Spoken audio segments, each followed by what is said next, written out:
예, 오늘은 2025년 4월 15일 화요일입니다.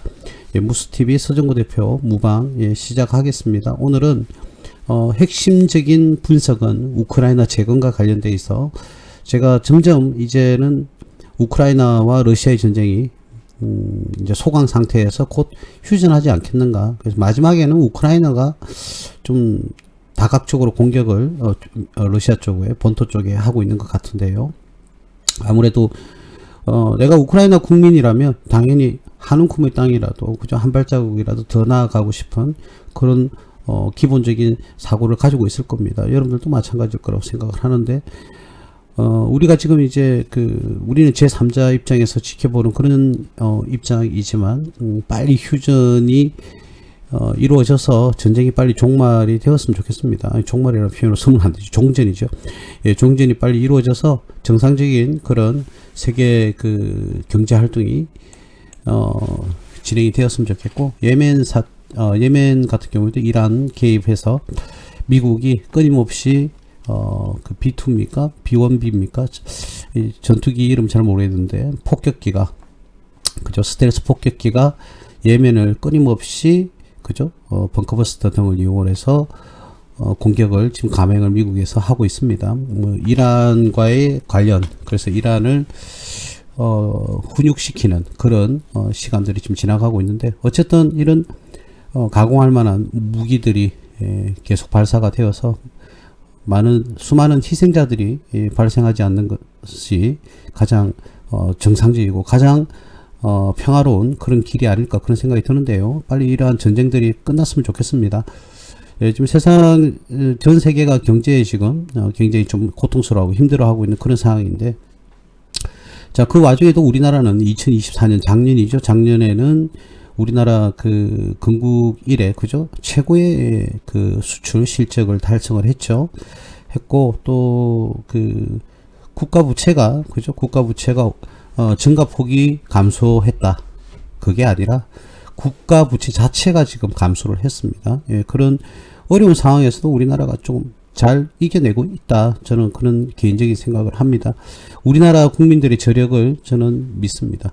여러분들도 당연히 믿을 거라고 생각하시고요. 이럴 때일수록 부정적인 생각을 가지지 마시고 긍정적인 생각을 가지시고요. 더욱더 잘 될 수 있다라는 그런 희망 찬가를 부르시면서 어떤 것이 나를 위하고 어떤 것이 나의 미래를 위한 것인지 잘 생각하시고요. 꼭 그런 부분을 염두에 두고 그런 사고를 가지셔야 여러분들도 발전할 수 있고요. 또 더욱더 미래가 더욱더 좀 풍요로운 그런 미래가 다가올 가능성이 높지 않겠나 그런 생각이 듭니다. 제가 정치인도 아니고 또는 전문 경영인 경영인도 아니고요. 기업가도 아니기 때문에 제가 그 사람들의 모든 심리와 마인드를 다 가져갈 수 없고 또 다 이해할 수는 없겠지만, 어쨌든 전체적으로 잘 조화를 이루어서 국가 경제가 발전하고 국가 전체가 발전을 했으면 좋겠습니다. 자, 오늘 코스피는요, 코스피가 화면에 보시는 바와 같이 0.88%, 21.52% 포인트가 이렇게 상승을 하는 그런 날이었습니다. 이번 주까지는 좀 상승 여력이 좀 더 크지 않을까, 하락보다는. 그래서 오늘은 2477원 41전에 코스피가 장을 마감을 했습니다. 제 개인적인 것은 한 번 더 말씀을 드릴게요. 나중에 가서 그런 말을 드리는 게 아니라 올해는 제발 제가 부탁한데 3,000원대를 좀 코스피가 3,000원대를 돌파를 했으면 좋겠다. 예, 이런 생각을 가지고 있습니다. 전 고점이 대략 한 2,600원대인데요. 3,000원까지는 좀 뚫었으면 좋겠다. 이런 생각이 듭니다. 자, 그리고 코스닥입니다. 코스닥도 오늘 똑같이 동반 상승을 했는데 코스피와 더불어서 0.41% 2.94포인트가 상승을 했습니다. 예, 그리고 일단 코스닥 같은 경우에도요, 제가 바라는 건데 900원대를 진입을 했으면 좋겠다라는 개인적인 생각을 가져봅니다. 1000원대까지는 좀 무리인 것 같고 900대는 돌파할 수 있지 않겠나, 그렇게 봐지는데요. 어떻게 경제가 운영이 되느냐에 따라서 많은 달라질 겁니다. 올해는 트럼프발 관세 위기도 있기 때문에 자, 그런 것을 어떻게 슬기롭게 극복을 할 것인지를 지켜보도록 하죠. 제 기대감은 코스피 3000 그리고 코스닥 900대를 돌파를 하는 게 제 바람입니다. 일단 특별한 그런 문제가 없었더라 그러면 충분히 돌파 가능했을 텐데, 여러분들도 다 아시다시피 이제는 뭐 전 대통령, 윤석열 전 대통령께서 탄핵을 당하시니까 경제 상황이 또 어떤 식으로, 또 누가 대통령이 되어서 어떤 식으로 운영할지를 예측하기가 어렵기 때문에 일단 제 바람으로 이렇게 한번 남겨두 보도록 하죠. 물론 뭐 3천이 아니고 4천, 5천 갔으면 더 좋겠습니다만, 그래서 여러분들이 조금 더 살림살이에 도움도 되고요. 경제활동에 조금 더 탄력을 받고, 좀 희망적인 국민들이, 대한민국 국민들이 희망적인 그런 삶이 되었으면 좋겠다. 예, 이런, 얘기들을 먼저 서두에 좀 합니다. 어쨌든 오늘 코스피와 코스닥은, 예, 상승을, 기록을 했고, 이번 주 내내는 전체적으로 봤을 때 조금 뭐 조정을 받기도 하겠지만, 전체적으로 봤을 때는 오늘 종가보다는 더 상승하지 않겠나, 예, 그렇게 봐집니다. 이번 주는.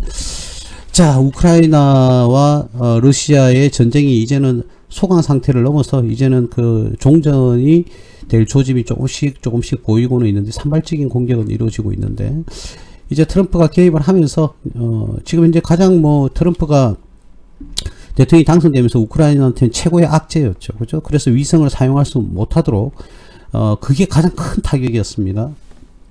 일론 머스크가 제공하는 그런 위성 관련한, 꼭 일론 머스크가 아니더라도, 주도하는, 전문 프로그램이 있잖아요. 그죠? 예, 그걸 사용을 일시 중단시켜버렸죠. 트럼프가. 그러다가 다시 재개를 한 후에는, 러시아 본토에 정밀 타격이 지금 이루어지고 있다.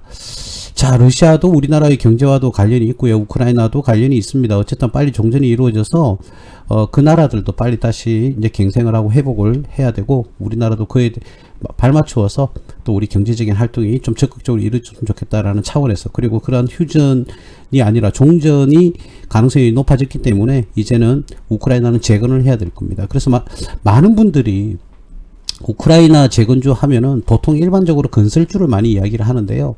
제가 오늘 말씀드리고자 하는 것은, 물론 뭐 건설주도 당연히 들어가겠죠. 제가 말씀드리고자 하는 우크라이나 관련주는 뭐냐면, 우크라이나가 뭐라고 해야 되나, 공기업을 민영화 작업을 많이 했거든요. 민영화 작업. 그래서 예전에도 조금씩 이루어졌지만, 이 전쟁 중에도 적극적으로 다소 뭐 이루어지는 그런 파트가 있습니다. 그래서 공기업이 민영화가 된다 그러면 결국은 전 세계의 다른 그런 민영 기업들이 그 우크라이나에 직접 그죠 투입이 되어서 제품을 생산하거나, 아니면 수출입, 교역, 무역을 통해서 또 많은 제품을 생산하고 판매하고, 또 우크라이나 입장에서는 수입을 해서 국가 재건에 사용할 그런 내용들입니다. 그래서 민영화와 관련되어 있는 우크라이나 재건주입니다. 민영화와 관련되어 있는 우크라이나 재건주입니다. 그래서 가장 기본적으로 말이죠. 민영화에 이루어졌던 그런 업종들이 뭐냐면 농업 관련주입니다. 농업. 예, 농업을 민영화를 하겠다. 예, 이런 내용들이 많거든요. 그래서 첫 번째로 우리가 뭐라고 해야 되나? 농업 관련주라고 그러면 우리나라에서 교역을 할 수 있는 종목은 바로 농기계죠, 농기계. 그죠? 우리가 판매할 수 있는 거. 자, 그래서 가장 첫 번째로 우리가 이야기를 할 수 있는 종목이 바로 대동기어다, 대동기어. 자, 근데 이 대동기어가 테마를 탔죠. 테마를 타서, 굉장히 테마성이 강한데 벌써 이렇게 급등을 하는 그런 사례를 보여줬습니다. 자, 그래서 농기계와 관련되어 있는 종목, 지금 뭐 미리 벌써 들어가신 분들이 영역이지, 이걸 다시 지금 뭐 재진입을 해서 단타를 치겠다라는 것은 조금 위험한 발상이 아니겠는가.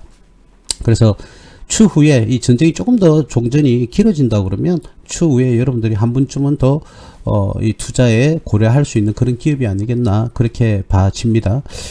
주로 기어라는 말이 들어가 있지 않습니까? 그죠? 그래서 주로 농기계에 들어가는 동력 전달 장치거든요. 그 관련되어 있는 부품을 제조해서 판매하는 그런 회사입니다. 그래서 그러한 동력 장치를 전달하는 그런 동력 전달 장치를 만드는 회사에서는, 우크라이나에서는 농기계가 어마어마한 농업 국가지 않습니까? 뭐 농업 국가라기보다는 농산물을 생산하는 그런 국가인데 어마어마한 곡창지대가 많죠. 예, 그러다 보니까 예, 농기계는 필수입니다. 필수인데 거기에 대한 중요한 부품을 대동기어가 판매하고 있고, 그 대동기에서 생산하는 제품은 우크라이나에서는 반드시 필요합니다. 반드시. 그래서 그런 부분에서 조금 대동기어가 테마성을 탔다가 이제는 급격하게 테마를 많이 타는 그런 모습을 보여줬었죠. 그리고 이 대동기어는 농기계 그뿐만 아니라 현대자동차의 자동차 부품도 생산을 해서 판매를 하고 있습니다. 그래서 현대자동차의 특히 전기차 부품을 이렇게 판매하는 그런 회사로 전기차 부품에 관련되어 있는 것을 판매하는 걸로 좀 그 매출의 다각화를 이뤄내고 있죠. 그리고 기업이 좀 오래되다 보니까 제가 기억하기로는 1970년대 탄생한 기업으로 알고 있는데요. 그래서 오랫동안 이 기술력을 확보를 하고 있고요.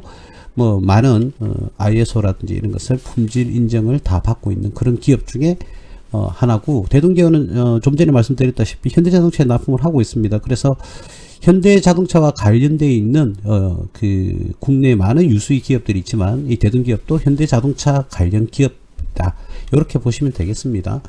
자, 그래서 지금 이번에 우크라이나 이 전쟁을 통해서 대동기업은 더욱더 매출을 다각화를 시키면서 우크라이나에 이 진출을 하면서요, 우크라이나뿐만 아니라 많은 다른 기업에도 다른 국가에도 진출을 하기 위해서 지금 다각화를 이루어내려고 열심히 노력을 하고 있다. 그래서 농기계 관련주이면서 자동차 부품 관련주다. 이렇게 여러분들께서 생각을 하시면 되겠습니다. 주가는 지금 많이 상승했고요. 뭐 14,700원대까지는 뭐 하락을 한번 예상을 해볼 수가 있겠는데, 일단 많이 상승을 했기 때문에 다시 조정을 받고 어떤 그 우리가 저가에 이제 진입을 하게 되면 그때 우리가 매수를 해야 되지 않겠나. 보시는 바와 같이 지금은 업종포가 50인데요. 이 기업의 퍼가 137.93입니다. 물론 주가는 기대감으로 갑니다. 선반영을 하죠. 선반영을 하기 때문에 그 부분은 충분히 여러분들하고 공감을 할 수는 있겠습니다만, 지금 이제 이 주가는 너무 높다는 거죠. 그래서 우리가 냉정하게, 물론 주가는 기대감으로 먼저 선반영을 하는 거는 맞습니다. 근데 벌써 선반영을 하고요, 주가가 상단을 때리고요, 지금 내려오고 있는 그런 국면입니다. 그죠? 그럼 실질적으로 정상 주가가 되려고 그러면 최소한 뭐 그 퍼 기준으로 했을 때는, 그죠? 퍼 기준으로 했을 때는 최소한 7,000원대까지는 떨어져야 정상 가격이라고 볼 수 있습니다. 물론 뭐 이 퍼가 맹신할 수는 없습니다. 맹신할 수는 없어요. 근데 그에 반면에 기업이 실질적으로 뭐 나중에 이 우크라이나와 어떤 농업 관련한 그런 그 트랙터라든지 뭐 기타 등등 뭐 많잖아요. 그죠? 그런 제품을 농기계를 판매를 할 때 실제로 판매가 이루어져 가지고 재무제표에 반영될 때까지는 시간이 많이 걸릴 겁니다. 거기에 대한 선반영이 된 거거든요. 그래서 이제 나중에 실적이 좋게 나왔다 했다고 해서 그때 쑥 들어가 가지고 여러분들이 수익을 낼 거라는 기대는 하시면 안 됩니다. 그래서 벌써 상승을 한 그 이전 그죠? 6,000원대 7,000원대까지 있을 때 그 가격대에서 쭉 상승을 하는 그런 모습을 보여줬을 때의 몫이지, 여러분들 지금 들어가서는 굉장히 좀 위험한 수준의 어떠한 뭐라고 해야 돼, 가격이 아닌가, 그렇게 봐집니다. 물론 이 테마기 때문에 한 번 더 살짝 25,000~26,000원까지 급등을 할 수는 있겠습니다만, 우리는 안정성의 원리에 따라서 절대적으로 좀 위험한 가격대에서는 이 저평가주가 아니잖아요.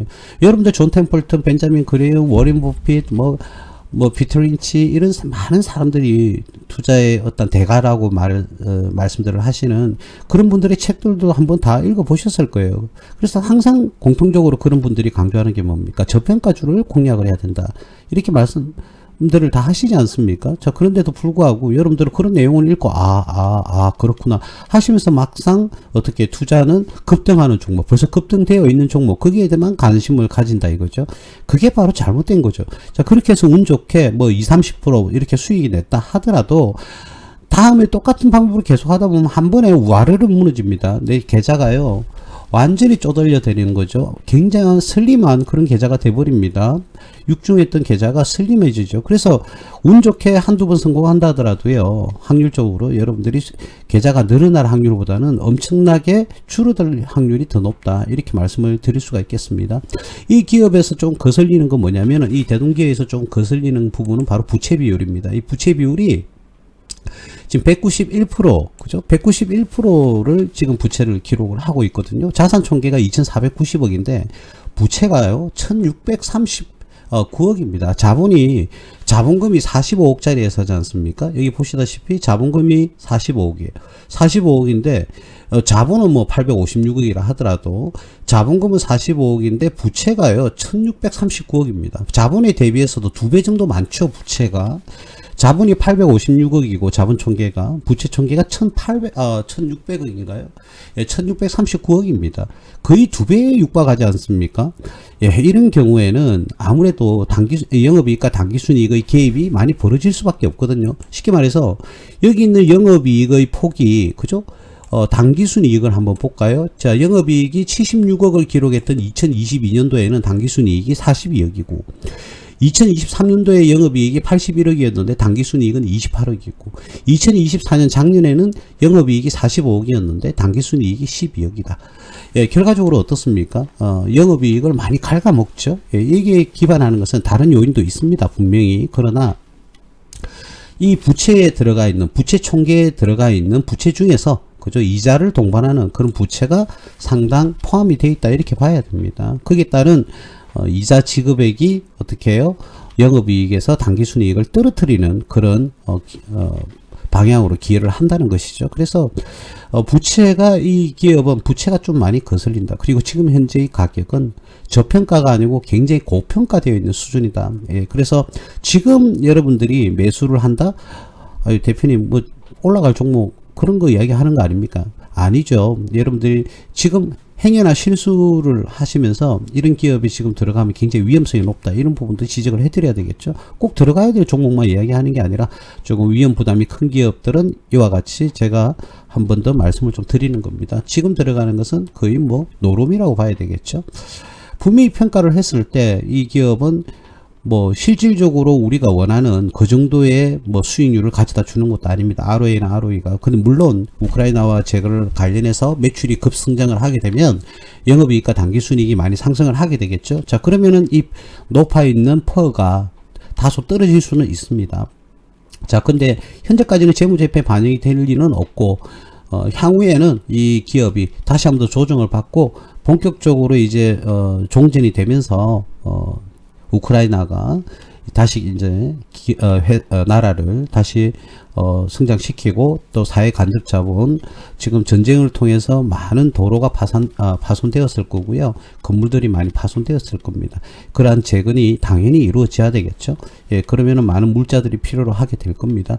다소 우려스러운 것은 우크라이나 재건조와 관련해서 그 나라에 수출을 하면 지금 이제 우크라이나의 모든 경제력은 거의 뭐 전쟁에 많이 국가 예산에서는 전쟁에 다 투입이 됐을 거거든요. 근데 그만한 재건을 위해서, 그죠? 그런 물품을 수입을 했을 때 과연 물품 대금 지급에 대한 우려는 그 부분을 아무도 얘기를 지금 하고 있지는 않는데, 지금 뭐 거의 뭐 파산지경 아니겠습니까? 전쟁이 오래됐으니까. 근 3년간 전쟁을 지금 했으니까 충분히 그 경제력은 지금 많이 떨어져 있을 겁니다. 그래서 재건을 위해서 매출을 올리는 건 좋은데 대금 회수에 대한 부분도 조금, 물론 뭐 국제 교역에서는 뭐 LC 신용장 등을 개설을 하든지 뭐 간접 수출을 하든지 해서 국가 차원에서 먼저 세이브를 받는 그런 경우도 물론 확보가 되어 있을 겁니다만, 그 부분은 조금 고려를 해야 되지 않겠나, 예, 개인적으로는 그런 생각을 해봅니다. 자, 그래서 이 회사가 테마를 많이 타는 거는 맞습니다. 뭐 나중에 이야기하겠지만 TYM, 예전에 동양물산이라는 기업도 마찬가지일 건데요. 어쨌든 지금 현재 우리가 배우신 대로, 그리고 여러분들이 가지고 있는 지식의 한계내로, 그죠? 생각을 해보면 기업이 테마를 충분히 탈 수는 있지만 지금 가격에서 매수하기에는 조금 많이 부담스럽다. 기업을 엄중하게 분석을 하고, 워렌 버핏 같은 경우에 이런 기업에 투자하지는 않겠죠, 당연히. 퍼 수준, 주가 수익률 기준이 너무 높고, 부채 비율도 너무 높고, 그런데 이익률은 너무 낮고, 그죠? 그리고 영업이익과 당기순이익의 갭의 차이가 너무 크고, 이런 부분에서는 이 기업은 투자 대상이 되기에는 조금 곤란하지 않을까, 이런 생각이 듭니다. 또 많은 혹자들은 이렇게 얘기합니다. 지금 재무제표가 이렇지만 나중에 좋아질 거 아니냐. 그게 반영됐다니까요. 그게 반영됐다고요. 27,000원대까지 올라갔을 때 그때 벌써 선반영이 되었다고요. 그런데 지금은 이렇게 저점에서 매수를 하셨다가 이제 고점에서는 거의 수익 실현을 다 하고 나오는 그런 구간이라니까요. 물론 한 번 더 정도는 파동이 일어나서 상승할 수는 있습니다. 뭐 3만원 4만원 갔으면 좋겠습니다. 저도 개인적으로 보유하신 분 좀 돈도 많이 버시고 경제적으로 조금 더 잔고가 계좌가 더 늘어나는 그런 시간이 되었으면 좋겠는데, 확률적으로 우리는 배운 대로 이런 기업은 지금에서는 투자하기는 조금 곤란하지 않겠나, 예, 그렇게 봐집니다. 그래서 판단은 여러분들이 하시는데 일단 정상적으로 그죠, 투자를 하시는 것을 여러분들께 말씀을 좀 드리고 싶습니다. 그리고 이 건설 장비 관련해서 말이죠. 건설 장비, 아무래도 우크라이나는 건설 장비가 많이 필요로 할 겁니다. 자, 이 건설 장비 또는 좀 전에 말씀드렸던 농기계 장비, 이런 장비, 특히 우리가 건설 장비 하면요, 맨 처음 도로라든지 또는 각종 건축물이라든지 이런 거에 필요한 가장 기본적인 건설 장비가 바로 포크레인입니다. 뭐 일반적으로 굴착기라고 합니까? 굴삭기라고 하죠. 굴삭기라고 하나요? 어쨌든 예, 그런 부분에서 많은 이 장비들이 필요로 합니다. 아무래도 예전에 그 불다저라든지 또는 포크레인 이런 농기계들은 아무래도 전투 장비용으로도 많이 부품들을 쓰였을 거예요. 그래서 어쨌든 그 나라는 이런 건설을 위해서는 굴착기라든지 포크레인, 굴삭기 또는 뭐 지게차라든지 또는 불도저라든지 이런 것들이 많이 필요할 겁니다. 예. 기존에 그럼 있는 거 아니냐? 아무래도 전쟁 중에 많이 소멸이 됐겠죠. 그죠?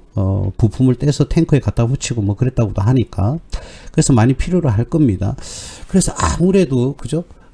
이 우크라이나에는 건설 장비, 물론 건설 기업도 당연히 건설회사도 많이 필요로 하겠죠. 예, 필요합니다. 그런데 그 건설회사만 들어가면 어떡합니까? 건설 장비가 없으면 건설 행위를 할 수가 없겠죠. 그죠? 그래서, 이 건설 장비도 우리가 이제는, 충분히, 이 민영화를 통해, 국가에서 민영화를 통해서 많은 혜택을 볼 수 있는데, 가장 여러분들이 다 아시겠지만, 그 두산 밥캣이라는 그런 회사죠. 예. 자, 두산 밥캣, 잠시만요. 이거, 제가 대동기호를, 요렇게 봐야 되는데, 요렇게 긁어서 봤죠? 예, 두산 밥캣이라는 회사가 있습니다. 두산 밥캣. 예, 그래서 주로 두산 밥캣 같은 경우에는 소형 건설 장비를 전문적으로 생산하는 기업입니다. 그래서 뭐, 굴착기라든지, 스키드 스티어로드. 이 스키드 스티어로드라는 게 그거겠죠? 아무래도 도로와 확장, 그거와 관련이 있는 걸로 알고 있는데, 아무래도 이 도로가 많이 파손이 되었을 겁니다. 그죠? 예, 그러면은 굴착기라든지, 스키드, 스티어로드, 맞는지 모르겠습니다. 건설 장비 이름이 아마 그런 걸로 알고 있는데, 그 제품들이 굉장히 우크라이나에서 많이 필요로 하게 될 겁니다. 그래서 그와 관련돼서 재건과 관련이 되어 있고, 이러한 기업이, 이제는 우크라이나에서는 이 관련 기업들이 전부 다 장비와 관련된 기업들이 민영화를 촉구를 하고 있는 그런 상황입니다. 그게 아마 제가 무슨 법인지는 모르겠습니다. 우크라이나 그 법, 그게 719조인가요? 하여튼 막 그럴 겁니다. 719조인가 하여튼 그런 걸로 알고 있는데, 그 법에 의하면 이제 공기업을 적극적인 민영화를 한다. 예, 그래서 그 지정되어 있는 그 업종들이 건설 장비도 들어가고요. 농기계 장비도 다 들어간다는 거죠. 자, 그런데 이 두산 밥캣 같은 경우에는요, 특히 유럽 시장에서 굉장히, 뭐라고 해야 되나, 안정적인 입지를, 좀 유명하다는 거죠. 안정적인 그런, 입지를, 보유하고 있는데, 특히 북미 시장에 진출이 잘 되어 있습니다. 그래서 아까 제가 말씀드렸던 스티어로드 같은 경우에는 북미에서는 1위고요. 그 다음 굴착기는 2위로 알고 있는데, 시장 점유율이 굉장히 높습니다. 그 지역에. 자, 우크라이나 재건과 관련해서도 빨리, 그죠? 대응을 조금 잘 해서, 이 두산 밥캣도 주가가 잘 안정성 있게 이렇게 기업이 운영이 되었으면 좋겠다. 예, 이런 말씀을 드리겠고요. 자, 이 기업을 분석을 해보면 이 기업은 좀 전에 말씀드렸던 대동기업보다는 기업이 안정성이 확보가 되어 있습니다. 업종 퍼가 45.27이고요. 지금 퍼 기준이 7입니다. 7.7이죠. 아직까지 많이 저평가가 되어 있다고 볼 수 있겠죠. 100% 이걸 신뢰를 할 수는 없습니다만, 어쨌든 우리가 보여지는 지표에 따라서 나름 우리가 활용할 수 있는 지표에 한해서 우리가 분석을 한다 그러면 저평가가 되어 있고, PBR이 0.6입니다. 예, 0.5를 조금 넘는 그런 수준인데요. 배당금도요, 3.70%, 3.7%의 배당금도 지급을 하고 있다. 예, 이런 부분도 여러분들이 하기를 조금 해주셔야 되지 않겠나 그렇게 봐집니다. 그리고 여러분들이 알다시피 두산그룹이지 않습니까? 두산밥켓, 예, 두산 에너빌리티가 예, 무려 48%의 지분을 확보를 하고 있고요. 자사주와 국민연금관리공단이 8%, 자사주는 0.15 요렇게 보유가 주주들의 현황이 이렇게 보여집니다. 그죠? 그래서 두산 에너빌리티가 거의 뭐 다 쥐고 있다고 봐도 되겠죠. 그죠? 거의 50%니까요. 자, 그래서 이 기업은 그렇죠. 여기에 내용이 잘 나와 있네요. 두산 인프라코어 밥켓 홀딩스 주식회사로 설립되어서 2015년 11월에 두산 밥켓 주식회사로 사명을 변경했다. 라틴 아메리카 지역 내 종속회사를 두고 있고요. 외국 기업 지배의 지주회사다. 이렇게 이야기를 합니다. 그래서 제품군은 건설, 농업, 조경용 소형 장비, 이동식 전기 및 공합 생산 장비, 산업 차량들이다. 그러니까 SOC와 관련되어 있는 가장 직격탄을 날리는 회사 중에 하나다. 이렇게 볼 수가 있겠죠. 그죠? 직격탄을 날린다. 자, 근데 이 기업은 뭐 두산그룹이라고 봐도 되겠죠. 그죠? 2022년도부터 8조 6천억, 그 다음 9조 7천억, 그 다음 8조 5천억, 그리고 작년에는 8조 5천억을 달성을 했고, 올해는 예상치가 8조 7천억인데 영업이익은 2024년보다는 좀 떨어질 것이다. 그래서 영업이익이 작년에는 8,700억 정도였는데 올해는 예상치는 8,100억 정도, 대략 8,200억 정도고요. 당기순이익은 5,600억을 기록을 했는데 올해는 한 5,630억, 올해는 한 5,600억 정도, 5,599억이니까 거의 비슷한 그런 상황을 보여주지 않을까 그렇게 예측을 하고 있습니다. 기업에서는. 자, 부채 비율은요 73% 정도가 됩니다. 그리고 앞전 기업보다는 두산 밥켓이에요. 대동 기업보다는 두산 밥켓이 ROE와 ROE 수준이 그래도 뭐 나름 만족할 만한 수준에는 머물러 있다. 그러니까 수익성을 잘 가지고 있다. 이렇게 볼 수가 있겠죠. 그죠? 아무래도 뭐 외형 기준이라든지 자산 규모라든지 대동 기업하고는 비교가 되지는 않습니다. 지금 가격대도 저평가 수준이라고 볼 수가 있겠죠. 그죠? 저평가 수준으로 볼 수가 있을 겁니다. 그래서 차라리 대동 기업을 투자한다기보다는 이 두산 밥켓이 더 낫지 않겠나. 제 개인적으로는 그렇게 봐지고요. 재무 안정성이라든지 수익성이라든지 대동 기업보다는 좀 더 낫다. 물론 개인적으로 대동 기업도 테마성이 강하니까 한번 더 상승을 해서 우리 이 개미 투자자 소액주주 여러분들이 수익을 냈으면 좋겠고요. 지금 내가 매수를 한다고 그러면 대동 기업보다는 두산 밥켓이 낫지 않나 그렇게 봐집니다. 예, 그 부분 꼭 오해하지 마시고요. 꼭 제가 이렇게 방송하면 기존에 들고 있는 그런 물려 있는 분들은 기분 나빠하시는 분들이 계시더라고요. 근데 어쩌겠어요. 사실 그대로 제가 말씀을 드릴 수밖에 없다. 그래서 여러분 앞으로 투자하실 때도 그런 부분을 조금 참고를 하시면 좋겠다라는 부분을 제가 말씀을 드리겠습니다.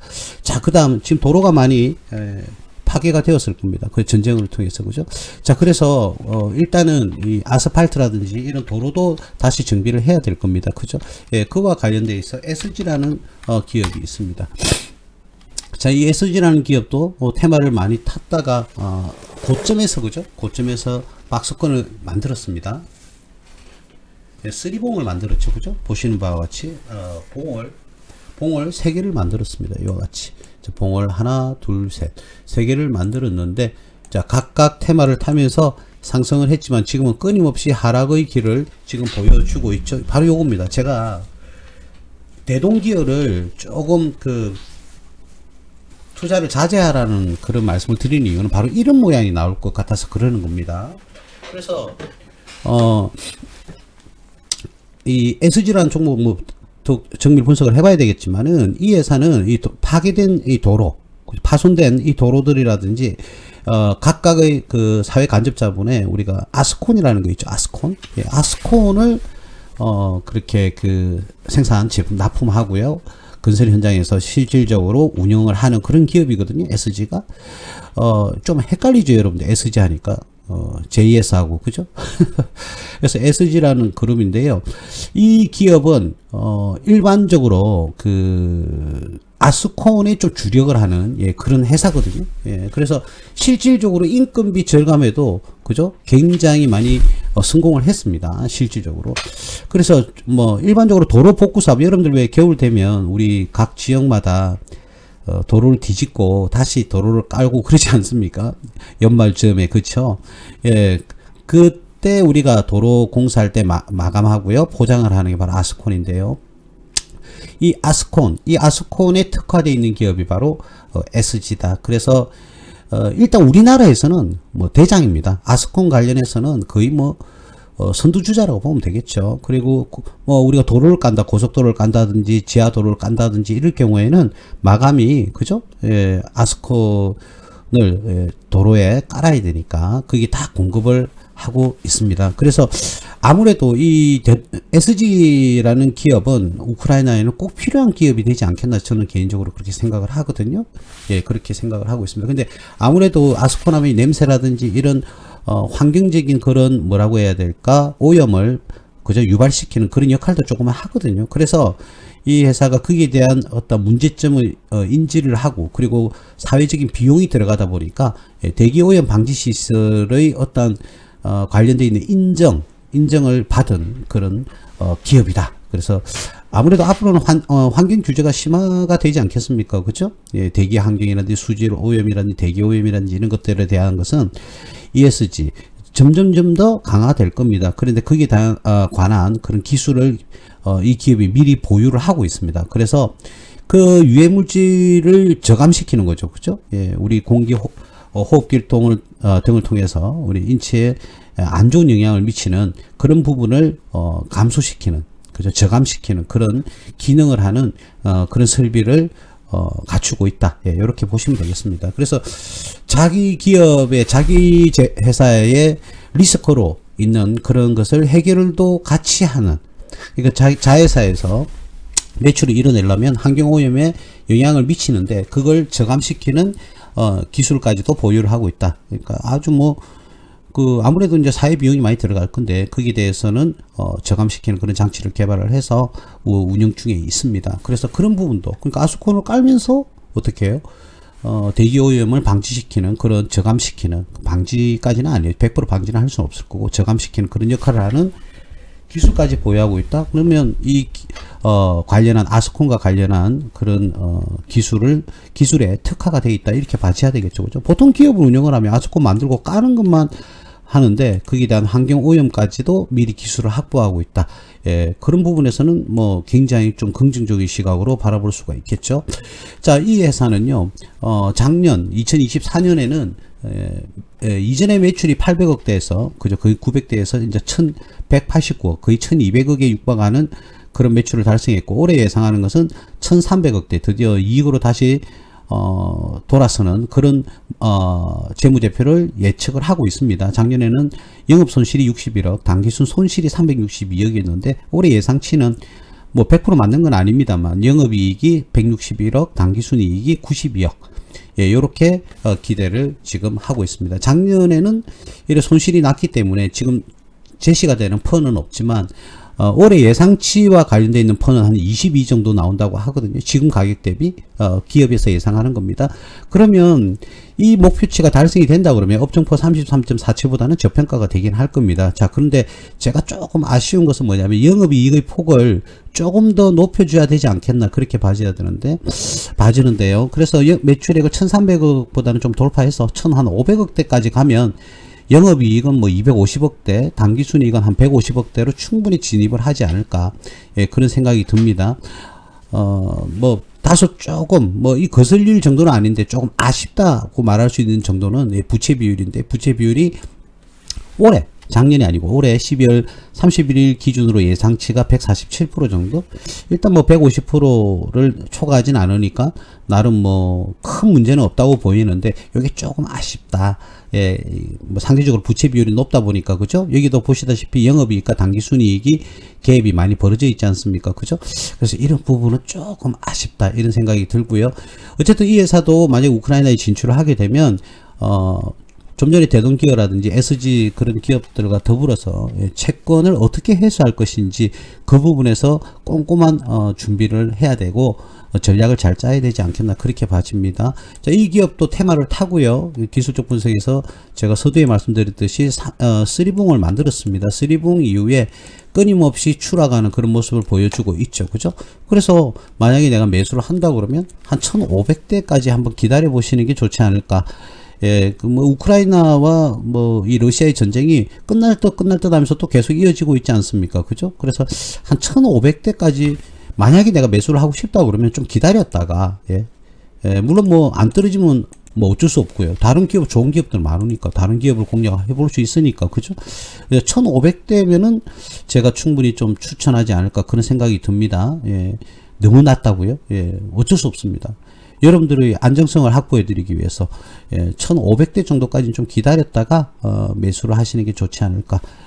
지금 왜냐하면 우리나라의 사회적, 정치적, 경제적으로 지금 혼란세기 때문에 어떤 주가의 상승 여력이 지금 현재는 많이 좀 부족하거든요. 물론 삼성전자가 버티고 힘을 내고 이 성장을 하기 위해서 노력하는 우리나라의 뭐 주도주라고 봐야 되겠죠. 반도체의 대장주면서 우리나라 전체의 주도주인데, 물론 다르게 표현하시는 분들도 계시긴 합니다.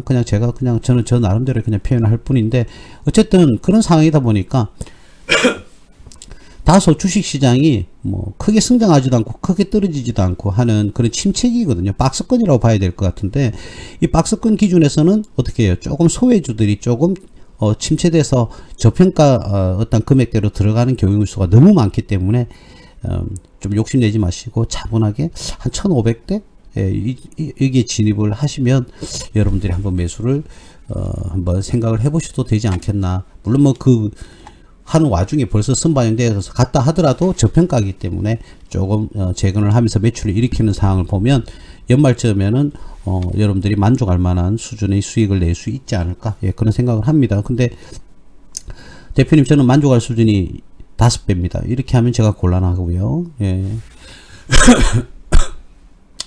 자, 어쨌든 이 기업은 아스콘 포장을 하면서 나름대로 또 그 환경오염 방지 시설에도 신경을 많이 쓰고 있다. 이렇게 보는 점이 사회적 비용도 아끼지만, TYM인데, 사회적 비용도 절감할 수 있는 그런 보완의 어떤 무기도 이루어져 있다. 이렇게 보시면 될 것 같습니다. 자, TYM 예전에 우리 박근혜 전 대통령의 테마주였는데요. 뭐 박근영 씨입니까? 언니가 이사로 있던 회사 동양물산이 이전 기업인데 상호가 바뀌었습니다. TYM 예전에 뭐 그래서 대선 테마주로도 제법 움직였던 그런 종목인데 지금은 농기계를 제조하는 전문기업이죠. 경상남도에 본사가 있죠. 트랙터라든지, 이런 트랙터는 뭐 한 번씩은 다 들어보셨을 겁니다. 그리고 콤바인, 그죠? 트랙터라든지 콤바인, 농업에 반드시 필요한 농기계죠. 이 두 개가 없으면 안 됩니다. 근데 그 두 기계를 주력으로 생산하는 기업이 바로 TYM이거든요. 그래서 어마어마하게 지금 뭐라고 해야 될까? 우리가 농업을 한다 하더라도 무조건 작물을 심고 또 뭐 비료를 주고, 그죠? 또는 뭐 그렇게 해서 수확을 하고, 단순한 그게 아니죠. 기계가 없으면 농업을 지을 수가 없습니다. 그 어마어마한 땅에 농사를 짓는데 사람이 일일이 가서 전부 다, 그러면 우크라이나 전체 인구의 한 90%가 농업을 해야 되지 않겠습니까? 그럴 수는 없죠. 그래서 많은 것을 농기계가 당연히 대체를 하고 있고, 그렇게 할 겁니다. 그래서 앞으로는 다시 농업으로 거의 뭐 먹고 산다 해도 과언이 아닐 정도로 생산물이 방대한데 말이죠. 아무래도 이제 그 농기계가 많이 필요로 할 겁니다. 우크라이나에서는. 그래서 굉장히 많이 필요로 하게 될 것인데, 그의 대표주자가 뭐 대동기어도 아까 말을 했지만, 대동기어보다는 제가 똑같은 농기계를 판매하는 기업으로서는 TYM에 더 점수를 좀 더 주고 싶어요. 실질적으로. 물론 재무제표는 뭐 아직 제가 보질 않아서 한번 같이 보기로 하고요. 자, 그리고 이 기업은 농기계뿐만 아니라 그 스마트 농업 기술력을 보유해서 판매도 하고 있습니다. 그래서 이제는 그 뭐라고 해야 되나, 자율주행 있죠? 자율주행, 농기계도 자율주행입니다. 그래서 뭐라고 해야 되나, 어떤 그 작물을 재배하고 수확하는 그 자리에 농기계를 투입을 하면 자기가 알아서 그 수확물을 수확하는 그런 기계, 그런 거 스마트 기능을 가지고 있는 그런 농기계까지도 만들어내고 있거든요. 그래서 거의 뭐 일반 승용차를 생각한다고 그러면 자율주행이라고 생각하시면 되겠죠, 그죠? 근데 이 기술력을 보유하고 있는데 국가 그 시험을 다 통과를 했습니다. 이 기계가. 그래서 작년부터 아마 출시가 이루어진 걸로 제가 알고 있거든요. 그래서 올해는 더욱더 우리가 만들다 보면 더욱더 새로 제품이 이제는 뭐라고 해야 돼, 출시를 하게 되면 반드시 그 다음 해에는 또 업그레이드 버전이 나오고 보완하고 단점을 보완하고 더 좋은 또 농기계를 생산할 것은 당연한 겁니다. 자, 그러다 보면 더 좋은 농기계를 생산하다 보면은 또 판매량도 많아지겠지만 아무래도 부가가치도, 그러니까 한 건당 영업이익이나 마진, 영업이익이 아니고 마진이 더 커질 수밖에 없습니다. 그래 되면 이익이 극대화되면요, 주가는 상승할 수밖에 없는 거죠. 그죠? 자, 아무래도 이 회사는 농기계를 판매하는 게 거의 그 기업의 매출의 95% 이상을 차지하고 있는데요. 특히 트랙터, 콤바인, 뭐 이항기도 있죠. 이러한 것들이 주력 제품이다. 그래서 굉장히 이 기업이 좀 오래된 그런 기업이거든요. 상장한 지가 상장도 이 연도도 보이지 않습니다. 1990년도. 그죠? 예, 많은 파동을 일으키면서 이런 주봉을 보면 여러분들이 좀 많이 아쉽죠. 그죠? 아이고, 들고 기다리기만 해도 주가가 많이 갔구나. 그죠? 은행에 정기예금, 정기적금 넣는 하고는 비교 자체를 할 수가 없죠. 그 상황하고는 비교. 여러분들 절대로 그 정기예금, 정기적금을 가지고 부자가 될 수 없다는 사실을 이제는 다 인지를 하셨을 겁니다. 경제적 자유를 얻는 것은 거의 불가능하죠. 그래서 끊임없이 투자는 이루어져야 된다. 그래서 내가 정말 머리 아프고 나 도저히 못하겠다. 그러면 3,000원대까지 떨어지면 매수했다가 그냥 기다리세요. 그러시면 기업이 물론 그 이전에 어떤 실적이 좋지 않아서 기업이 상장 폐지기를 건다든지 그런 위험성은 당연히 주식시장에서는 있습니다. 그래서 늘 확인하시고 검토하시고 적절한 수익이 오면은 또 매도도 하시고, 그죠? 예, 보통 그렇게들 다 투자를 하시면 여러분들이 일반적으로 은행에 넣는 것보다는 훨씬 더 비교가 안 되겠죠. 그죠? 이 기업 같은 경우는 2020년 그 코로나가 왔을 때 대비, 그죠? 4.5배, 주가가 4.5배 정도, 450% 정도 수익을 내는 그런 기업을 토하기도 했습니다. 그 이전에는 더 큰 수익을 얻었었죠. 자, 어쨌든 여기도 보시는 화면과 같이 2015년 같은 경우에는 건 2,000원, 1,900원이지만 2,000원이라고 봤을 때 14,000원이니까 대략 한 7배가 상승하는 수익률 670% 정도를 630% 정도를 달성하는 그런 모습을 보이기도 했습니다. 농업은 절대로 사라지지는 않습니다. 아무리 좋은 제품이 질 좋은 제품들의 어떤 농산물이 개발이 된다 하더라도 수확을 해야 되죠. 또 심어야 되죠. 그래서 농업은 없어질 수가 없는 겁니다.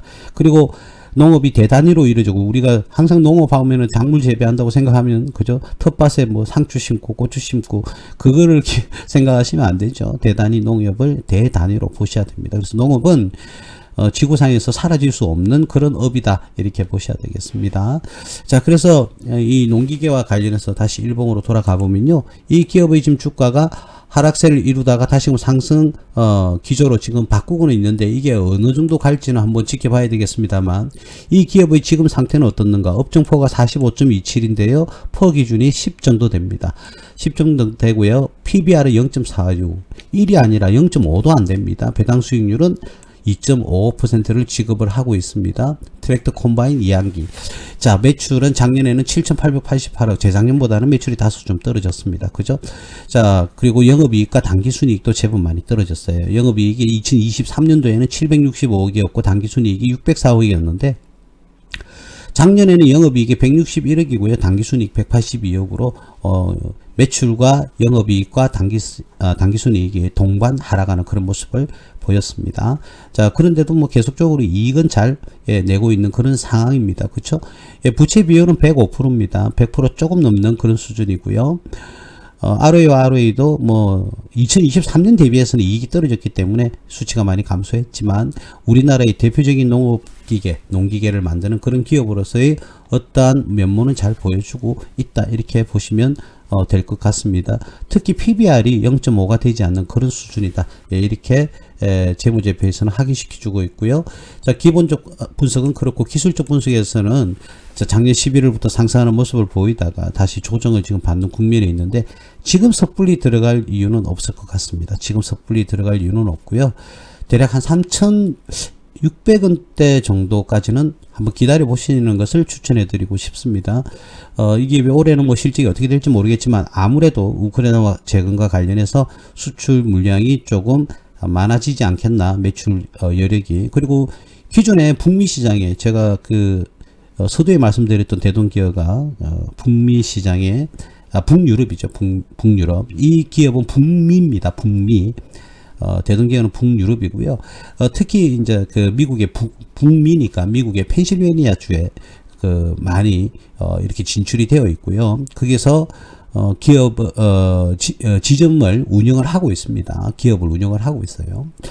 그래서 노스 이스트입니까? 북미 노스 이스트라고 해야 되겠죠. 노스 이스트 캠퍼스가 운영 중에 있다. 이렇게 보시면은 되겠습니다. 그래서 다각화를 조금 이루고 있는데, 조금 아쉬운 것은 이 유럽 같은 경우, 아까 대동지역 같은 경우 북유럽이라고 그랬죠. 유럽 시장에도 빨리 좀 진출이 조금 이루어지면 좋지 않겠나, 그렇게 봐지거든요. 유럽 지역은 항상 농업을 중시하는 나라들입니다. 유럽은. 그래서 그 시장도 충분히 뚫고 갈 만한 그런 기술을 보유하고 있다는 것이죠. 그런데 그게 조금 미진한 거 아닌가, 그렇게 조금 빠집니다. 그래서 유럽 쪽에 뭐 남유럽, 동유럽, 서유럽, 북유럽 할 거 없이 유럽 지역에 좀 진출을 조금 적극적으로 하면 이 기업은 지금보다는 50% 정도 더 성장하지 않겠나, 저는 개인적으로 그렇게 생각을 하고 있거든요. 일단은 작년 연말까지는요, 이 기업은 우크라이나 재건과 관련해서 영업을 하기 위해서 대략 13억에 해당하는 그 농기계를 무상으로 기증을 했습니다. 물론 뭐 신제품은 아니겠죠, 그죠? 모르겠습니다. 어떤 제품군이 들어가 있는지 모르겠지만 13억 정도에 해당하는 농기계를 우크라이나에 벌써 미리 기증을 했습니다. 그러니까 무상으로, 이게 다 영업 목적이겠죠. 그렇게 해서 이제 뭐 유럽 시장에 진출하기 힘들다 그러면 현재까지 우크라이나를 기본으로 이제 기착지를 해서, 그죠? 기착지를 해서, 지금 현재는 기착지가 돼야 되겠죠. 나중에는 출발지로 유럽으로 진출할 수 있는 교두보를 확보하는 그런 어떤 시스템으로 운영을 하면 좋지 않을까, 경영 활동을 하면. 그러니까 우크라이나가 유럽 시장으로 진출하는 교두보가 되었으면 좋겠다. 지금 유럽 시장이 조금 미진한 게 있거든요. 그런 부분만 조금 더 확장이 된다 그러면 충분히 이 기업은 50%가 아니고요, 우크라이나뿐만 아니라 유럽 시장까지 진출한다 그러면 지금의 매출은 2~3배는 돼야 되겠죠. 그러면 굉장히 기업의 성장 확장성은 더 커질 것이다. 그래 되면 뭐 만원대까지도 볼 수 있겠죠, 그죠? 그걸 좀 기대를 하고 있습니다. 그래서 개인적인 생각인데요, TYM은 뭐 나쁘지 않은 기업이다. 충분히 투자 가치가 중장기적인 관점에서 괜찮지 않겠나, 그렇게 봐집니다. 자, 그래서 오늘 대체적으로 전부 다 보니까 아스콘 또는 뭐 건설기계 또는 뭐라고 했습니까, 농기계, 이런 기계 장비 쪽에 얘기를 하지 않습니까? 아무래도 그런 기계들이 파손이 많이 이루어졌기 때문에 아무래도, 그죠? 그걸 SOC, 도로라든지 농업 그 기반 시설이라든지 이런 걸 최대한 빨리 회복을 하는 게 그날의 경제 성장에 숨통을 트여주게 하는 거기 때문에요. 이러한 장비와 관련되어 있는 기업들이 혜택을 저는 1차적으로 많이 받을 거라고 생각을 하거든요. 세 번째, 진성 TEC도 마찬가지입니다. 이 기업은 농기계가 아니고 건설 중장비 기계입니다. 특히 부품에 특화되어 있죠. 그러니까 거의 다 무한궤도 있지 않습니까, 여러분들? 탱크라든지 이런 거 보면은 이 궤도가 막 돌아가잖아요, 그죠? 돌아가면서 아주 큰 힘을 내는, 큰 마력수를 기록을 하는 그런 무한궤도, 그죠? 탱크, 특히 탱크 같은 거 있잖아요. 또는 포크레인, 그죠? 그런 무한궤도의 무한궤도 하부에 들어가는 부품을 가장 많이 생산하는 그런 기업입니다. 중장비 기계가 바퀴가 달린 것도 있고 무한궤도가 달려 있는 것도 있잖아요, 그죠? 특히 무한궤도에 특화되어 있다. 무한궤도가 뭐 바퀴하고 장단점은 다 있죠. 근데 건설 장비가 빨리 달릴 필요는 없지 않습니까? 그죠? 근데 자체적으로 이동을 할 수 있는 바퀴보다는 무한궤도가 더욱더 뭐라고 해, 힘이 세죠. 그죠? 차가 힘이 세고 아무래도 중장비는 힘이 센 게 제일 중요하니까.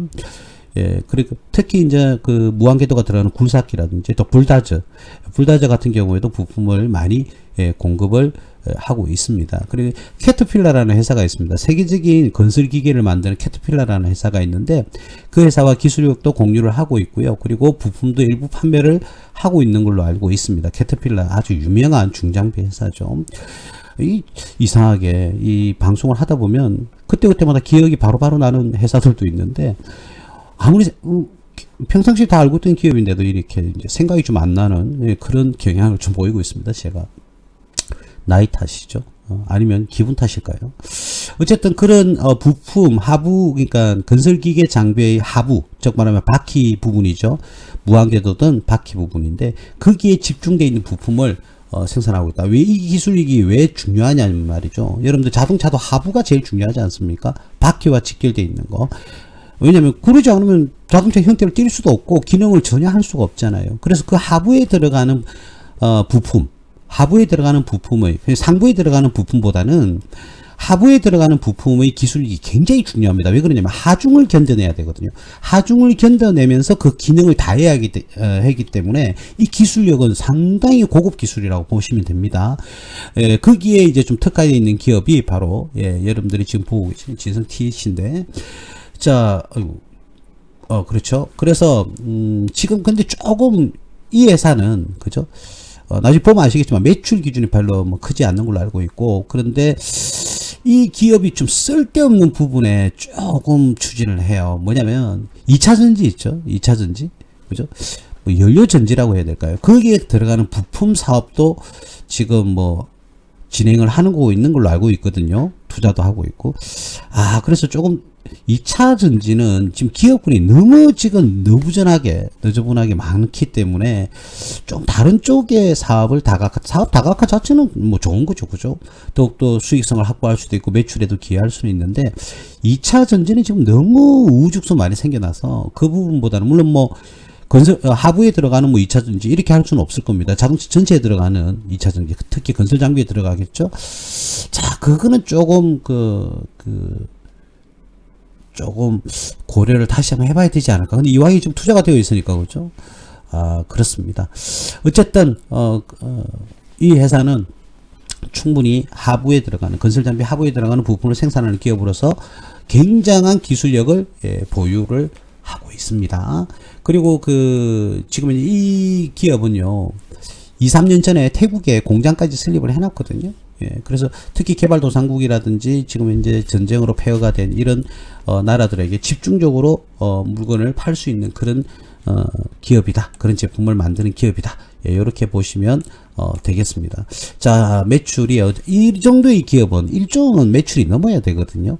자, 근데 아직까지 매출이 5천억을 지금 넘지를 못하고 있는 2022년도에 일시적으로 5천억을 넘기긴 했는데 어쨌든 작년 기준에는 3,900억입니다. 3,900억, 올해는 4,200억을 예상을 하고 있고 영업이익이 작년에는 244억이고 올해는 299억 정도로 예측을 하고 있습니다. 당기순이익은 똑같이 210억을 똑같이 예상을 하고 있네요. 아무래도 뭐 R&D 연구개발비라든지 또는 뭐 뭐라고 해야 되나 경상적인 비용이 조금 더 증가했다 이렇게 예상을 하고 있습니다.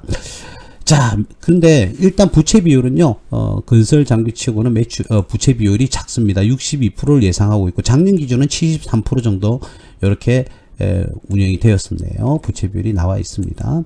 올해는 뭐, 부채 비율이 좀 떨어질 것으로 예상을 하고 있죠. 여러분들 오해하시면 안 됩니다. 요 기준은 올해 예상치입니다. 요거는 올해 예상치예요. 작년이 여기입니다. 작년이 여기고요. 여기고, 오른쪽에 있는 건 올해 예상치입니다. 오해하지 마시길 바랍니다. 자, 그래서 지금 뭐라고 해야 될까? 이 기업은 오랫동안 이익을 잘 구현하고 있는 회사거든요. 안정성이 좀 높다 이렇게 보시면 되겠습니다. 안정성이 높다 이렇게 생각을 하시면 되겠고, 퍼 기준이 9.17입니다. 업종 퍼가 52.40인데 9.17 많이 낮은 수준이죠. 지금 수익률이. 자, 그리고 PBR이 0.7이 되지 않습니다. 1.1을 정상 PBR이라고 본다고 했을 때 업종마다 다릅니다. 0.69 정도밖에 안 된다. 1도 채 되지 않는다. 배당 수익률은 2.34.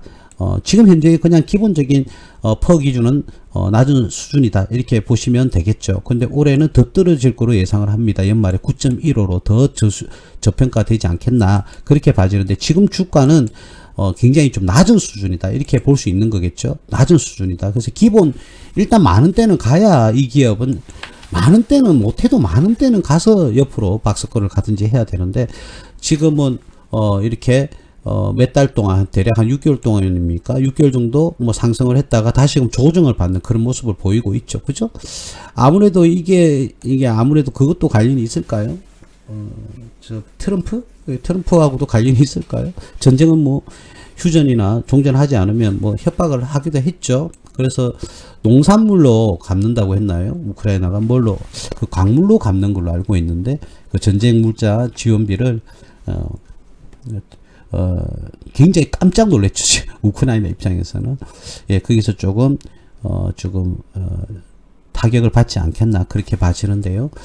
어쨌든 나라를 다시금 부흥을 시켜야 되고 재건을 해야 되니까 충분히 이러한 기업들, 오늘 말씀드렸던 그런 기업들이 충분히 우크라이나에 관련해서 매출을 성장시키는, 그리고 이익을 조금 더 성장시키는 그런 어떤 하나의 기회가 되지 않겠나 그렇게 봐집니다. 그래서 오늘은 대동기어, 두산밥켓, SG, TYM, 그리고 진성 TEC까지 분석을 한번 해봤는데, 제 개인적으로는 뭐 크게 나쁘지는 않는데 다른 걸 이 말은 좀 드려도 될지는 모르겠는데, 테마성은 대동기어가 가장 강한데 기업의 안정성은 대동기어가 제일 약하다. 그렇다고 해서 그 회사가 망한다, 심각하다, 이렇게 말씀드리는 게 아니고 주가도 지금 좀 고평가가 되어 있고요.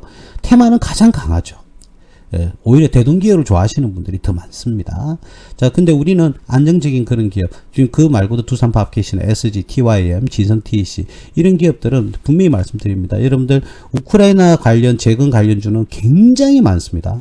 굉장히 많아요. 근데 오늘은 뭐냐면 우크라이나 그 법 719조와 관련해서요, 민영화시키는 기업, 공기업을 민영화시키는 단계에 들어가는 그런 업종과 관련한 게 바로 농기계하고 건설 장비거든요.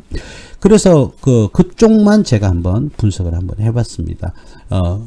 아무래도 지금 여러분들이 오늘 분석했던 자료를 보시면 조정을 많이 받고 있죠, 그죠? 조정을 많이 받고 있어서 충분히 저평가에 진입을 할 수 있는 그런 기회가 되는 기업들 군이 아닐까 해서 오늘은 이렇게 한번 내용을 준비를 해봤습니다.